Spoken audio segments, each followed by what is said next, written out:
So in this segment, we're going to be talking about customs red tape delaying Ukrainian aid, charities say. So this is not a surprise. I mean, they've tried to. I think the Netherlands have talked about simplifying certain customs things, but the simple fact is, when you're a third country and your items are going through a border, they're going to get checked. Concerns have been raised by charities that aid. You know what? Before we really kick off this video, if you want to help, if you're in the UK, donate money to charities that are on the ground. Don't try and send like parcels and things like that. It's just not. It's going to take time to get there, and you're going to struggle to get through Dover if that's the avenue you're taking. You might even struggle to get it through Rotterdam, to be honest. So just donate money to the charities on the ground. Try and find some good ones. Do your research. Try and find some, and just it's a better avenue, honestly. The post-Brexit rules for moving donations into the EU are confusing and unclear, aid workers have said, which is true. They are very confusing. The Lewisham Polish Centre, a charity based in southeast London, said of its vans loaded with sleeping bags, nappies and sanitary items for refugees were stuck in Dover for 2 days due to paperwork issues. The drivers were on Friday turned away by port authorities who said they did not have the correct paperwork, and these are customs officers who are doing their jobs. Lojak told the PA news agency the guys had cover letters from us that this humanitarian aid, with all the information that is going to be distributed for refugees, is not free reselling. We listed all the items. Every item being transported to the EU from the UK has to be accounted for under post-Brexit regulations. Officials insisted the vehicles needed a T1 document, which Lojak said have incurred costs too high for her small organisation. And the other thing you can do is just take empty trucks down there and just buy the stuff in an EU country. It's a long drive from France to Poland. You can get everything you need pretty much en route. We are not clear on the rules because everybody's saying something else, and that's where you need customs agents and things like that. But that comes at a cost. Some vans were able to get through without the T1, she said, describing the situation as a waste of money, waste of time for busy volunteers, which is true. The vans finally got onto the ferry on Sunday with the help of Kieran Donovan, Kieran aka Kieran the van driver, or I think his name is Kieran the Euro driver. Let's see what's his current Twitter handle. The Euro courier, that's the one. A St Albans based courier who transports goods across Europe for a living. Very famous gentleman. He said what they did in the end, which is absolutely mental, is they went on a tourist ticket, which you're not supposed to do. It's chaos. There's no law to it. There's no rule to it. I think they might have had a friendlier customs officer deal with them.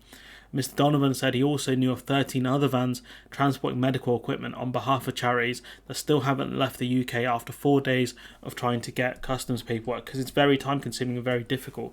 The new tickets were £170 per van, £170 per van, a cost that had to be covered by the Lewisham Polish Centre. And the thing is, that's money that could have gone to refugees really, or gone to items to help refugees. The donations have arrived in a Polish city on the border with Ukraine. The charity has 4 more tons of donated goods ready to be transported to the continent, but fears it will be further complicated by customs.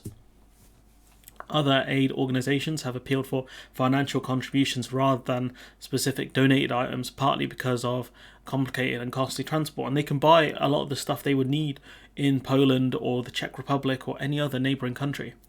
Government advice to donate money through the Disaster Emergency Committee or any other trusted charity, so do your research. The Polish-British Social Integration Club, WAWL, a London-based community organisation, has closed its donation point and stopped shipments due to border issues. Its chair, Cassia Zimner, told PA, sometimes they allow you to go where this is not certain, so it depends on the person at the border, and we just want to follow the rules. No one wants to do anything illegal, but the simple fact is, unless you get, the customs officer gives you a wink and a nod, it's going to be difficult to get through without the right paperwork. The organisations have urged the government of the UK, France and the Netherlands to urgently clarify guidance for trucks carrying in humanitarian aid. The Dutch embassy in the UK said customs procedures in the Netherlands have been temporarily simplified for Ukraine and arriving from the UK. Humanitarian relief goods are now treated as non-commercial goods, so that can be transported without delay. But the reason why they're reluctant to do this is because of smuggling typically. Ellie Reeves, the Labour MP for Lewisham West and Pengy, that's such a weird place name, told the Lewisham Polish Centre she would raise the issue in Parliament. But the thing is, Parliament can't do anything. Parliament can't do anything because we're dealing with foreign countries that have a right to rule the borders as they wish, within confines of the law. And if you don't have the paperwork, the French don't have to let you through. Neither do the Dutch. They've got control over their borders. What can you say? HMRC said anyone requiring advice about transporting humanitarian aid to Ukrainian refugees can contact the free-to-use export service or ESS helpline. The numbers listed there, which can be used by individuals, businesses or charities. And if you're in the UK and you want to help, just find a charity that you trust or can trust the most and just donate directly to that, or contact them and ask what you can do. Because if you send goods in there, especially perishable goods, foods and whatever, powders, it's going to get checked, and you're going to struggle to get it through the border. And it's not going to help as much as just sending the money directly to charities on the ground who can buy the resources fairly locally. The EU is a big place, and the countries that are neighbouring are decent countries in terms of resources that they have. They can buy the supplies down there, and so that's the best thing that we can do in Britain, because sending supplies directly is just not a good idea. Anyways, look, I'm going to leave it there. Shouts out to Kieran. You can follow him on Twitter. I'm going to leave a link to this tweet in the description. We'll leave a link to the original article in the description as always. Let me know what you think in the comments below. Like, comment, share, subscribe. Support the channel on Patreon if you can. And hopefully I'll see you in